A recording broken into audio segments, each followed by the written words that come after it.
Package zero deposit, zero bayaran muka untuk Proton S70. Itu yang kita nak offer kepada anda. Sebab kita faham tak semua rakyat Malaysia mampu untuk bayar 10% down payment untuk pembelian Proton S70 bayaran ansuran lebih kurang 8 ke 9 ribu ringgit. Jadi kita offer package zero deposit, zero bayaran muka ni kepada anda untuk memudahkan urusan pembelian Proton S70 anda. Apa yang bagusnya untuk package ni, anda ambil kereta anda hari ni, 1 sen pun tak perlu bayar apa-apa. Bayaran bulanan bulan-bulan berikutnya baru start bayar lah. Untuk booking fee tak perlu bayar, percuma. Urusan submit loan tak perlu bayar, percuma. Road tax untuk tahun pertama, percuma. Insurans kereta untuk tahun pertama, percuma. Dan bayaran muka atau down payment pun percuma, tak perlu bayar. Kita support semua.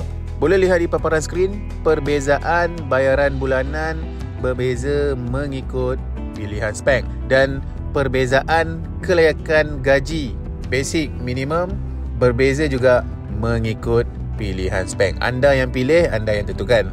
Antara dokumen-dokumen yang anda perlu sediakan untuk apply package ni, anda perlu ada IC dan lesen, perlu ada slip gaji dan perlu ada bank statement. Gaji cash tak boleh. Gaji perlu masuk bank, kena provide bank statement. Untuk rakyat Malaysia yang bekerja di Singapura, dokumen tambahan yang anda perlu bagi ialah gambar work permit depan belakang. Itu sahaja.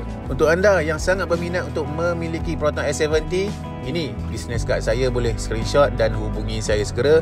Bertindak pantas, Proton S70 bakal menjadi milik anda segera. InsyaAllah.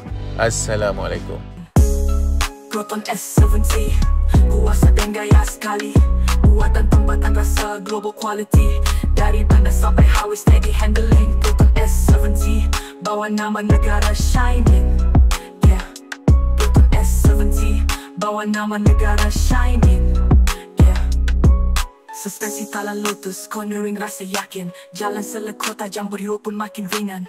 Wheelbase panjang ruang kabin.